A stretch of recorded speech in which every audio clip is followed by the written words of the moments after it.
المصريون تشيعوا بضع مئات ربما يا سيدي بضعة آلاف على فكرة في المغرب العربي، وهذا خبر لا يسر.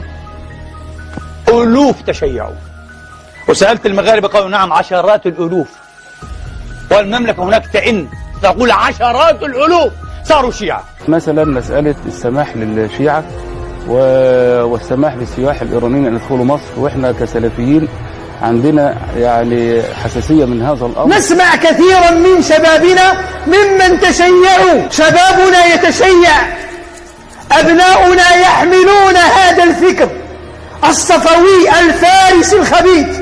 أن قرية كاملة في محافظة متاخمة قد دخل نصف أهلها في التشيع، والنصف الباقي يراوح قد يدخل قريبا. احتلالهم احتلال فكري ليس احتلالا عسكريا كما يفعل اليهود ومن هم على شاكلتهم. أنه تم رصد ما يزيد على 20,000 من المسلمين من أهل السنة صاروا شيعة في محافظة الإسكندرية وحدها. واعلموا أن الخطر قادم إليكم، إلى أزواجكم، إلى أولادكم ذكرانا وإناثا. كنت أحذر أن يخترق جسم المغرب من هذه الطفيليات التي تسيء إلى عقيدته وتضرب هويته، وخاصة مسألة التشيع. هؤلاء مدهم لن يتوقف، هم يعملون بالليل والنهار. كيف اخترق هذا الفكر في بلدنا؟ أين العلماء؟ أين حزب الأمة؟ السودان عليهم أن يراسلوا المتخصصين في مقاومة هذا المد الشيعي الرافضي. الفتوى الفقهية لمن جلس من أهل السنة على فراش المتشيع، الحل الوحيد هو أن يحرق. أن نحذر من التعامل مع الشيعة والشيعة الرافضة الإمامية الاثنى عشرية الجعفرية، طهر الله بلادنا منها وأبعدهم عن العباد. بتتبع كل من يدعو إلى المذهب الشيعي في مصر والقبض عليه. احذروا الشيعة الرافضة، كل من يعرف بؤرة فيها تشيع يبلغنا. واحذروا دعاتها الذين يدخلون مساجد السنة ويعتلون منابرها. كل من يقف على رجل ينشر التشيع أو يوزع كتابا فيه شيعة أو نحو ذلك يعطينا فقط الاسم والمكان، البحث عن بؤر التشيع للتمكن من محاصرتها. هل يجوز مشاهدة القنوات الشيعية؟ وهل يجوز دخول مواقعهم ومنتدياتهم على شبكة النت؟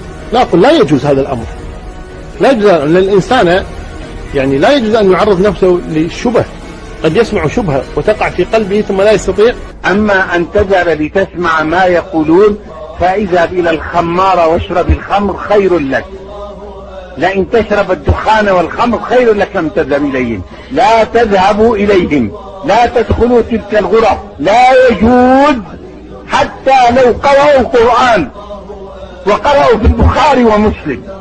لماذا لا تسمعون الكلام؟ أن الرئاسة قد أعطت أوامر صريحة، إذا ضبط أي أحد يدعو إلى المذهب الشيعي يعتقل فورا. لما قيل إنه هيفتحوا السياحة للشيعة، وقام المشايخ كلنا وقلنا ازاي تفتح للشيعة. أنا تكلمت لما سئلت في هذا الموضوع في أحد البرامج، قلت إن دل ذلك على شيء فإنما يدل على خيبتنا وعلى عجزنا، وإنه لعار علينا. عار. ليه عار؟ سؤال. لما إيران قالت إنها هتدخل المصريين بدون تأشيرة، وإحنا قلنا هنجيبنا السياح هنا، ليه إحنا خفنا منهم وليه هم ما خافوش مننا؟ إنما إحنا هنا خفنا وارتعشنا وخبطنا وشتمنا الرئيس وشتمنا السياحة. أنت جايب لنا الشيعة؟ أنت جايب لنا الشيعة عشان ينشروا الشيعة؟ طب ليه؟ ليه ما نعتبرش ذلك فتح لنا ان احنا نروح ننشر؟ لان احنا عارفين نفسنا. قالوا أتخافون علينا من التشيع؟ سبحان الله، كيف لا نخاف من التشيع؟ والواقع يثبت كم من تشيع من قبائل العرب المعروفة تشيعت، ما كان التشيع له هذا الوجود، وكذلك الانتقال للرفض. وآخر كلمة قالها أحد الأشخاص الذين كتبوا محزنة عما يحدث في بعض بلاد المسلمين، قال: أخشى أن يمر يوم فيقال كان في هذا البلد سنة. نعم، كان هذا من الواجب على أساستنا. اللهم إنا نشكوهم إليك يا ربنا، نشكو إليك من أتى إلينا بالشيعة الروافض البعداء البغضاء الذين يضللون أبناءنا. والله أنا أقول يعني لسيادة الرئيس يعني أوفي بعهدك، أوفي بوعدك، يعني وعدتنا أن لن يكون هناك مد شيعي في مصر، لن يدخل الشيعة مصر، وفي النهاية لقينا الشيعة بيدخلوا مصر بل خرجوا من الجحور التي كانوا فيها. طيب، كلمة توجهها إلى محبيك في هذه البلد الطيبة ماذا تقول لهم؟ والله أنا أقول لهم يعني حافظوا على دينكم أمام الشيعة، لأن الشيعة خطر داهم. حول كثيرا من إفريقيا إلى التشيع. سألوا الإخوة الأفارقة، يعني يخبرني كثير من الإخوة أن بلادهم كانت منذ 10 سنين و20 سنة ما كان فيها تشيع. الآن تشيع يتمدد بشكل رهيب جدا في أجزاء كبيرة من إفريقيا. حتى بعض الرؤساء، يعني أخبرني أحد الإخوة لا أذكر بس الدولة، أن رئيسهم كان سنيا، بعد ما نجح في الانتخابات تحول إلى تشيع، والعياذ بالله. أظن جزر القمر، مش كده؟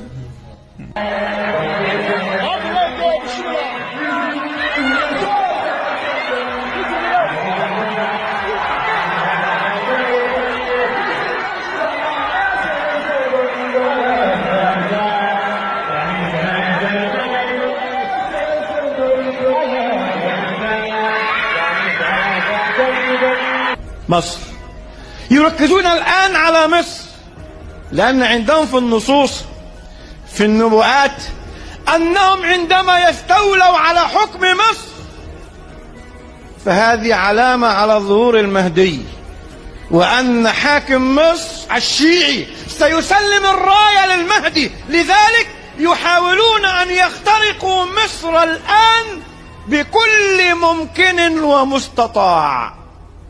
اختراق الاقتصاد جاري الآن من الشيعة في مصر، اختراق الإعلام والصحافة، اختراق حتى الأحزاب والجماعات.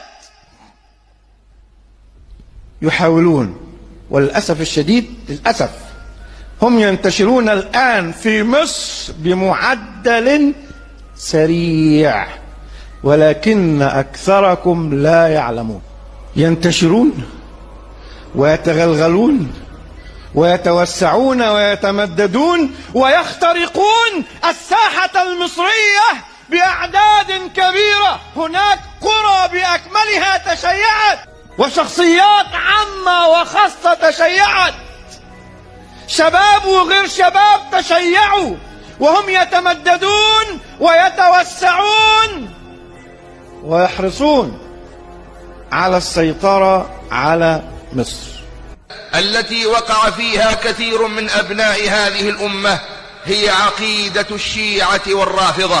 نعم، الكلام اليوم عن الشيعة والرافضة، ويتواصل الحديث عنهم في أكثر من لقاء، نظرا لخطورة هذا الأمر، ونظرا لأن بلادنا باتت أيضا مهددة بهذا الغزو الأسود الذي جعل يكتسحها وبات ينخر في عظامها. خليني في القنوات التي أنشأها الشيعة، هل هي موجهة فقط لأطفالهم أم أيضا موجهة لكل أطفال السنة والمنطقة؟ أنا من خلال متابعتي لقنوات الأطفال شيء خطير مرعب.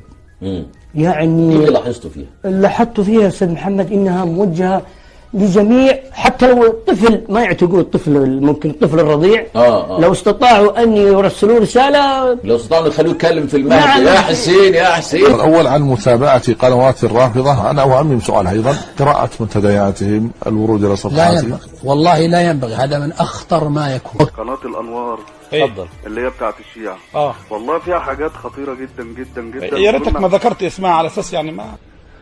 طبيبة أسنان ولدها في أحد المدارس الخاصة في الثانية ثانوي، تقول فوجئت بأن الولد بيصلي صلاة غير الصلاة التي نصليها، صلي صلاة غريبة كده، جيب له حتة حشفة بالك حجر كده ويسجد عليه ويصلي صلاة غريبة خالص.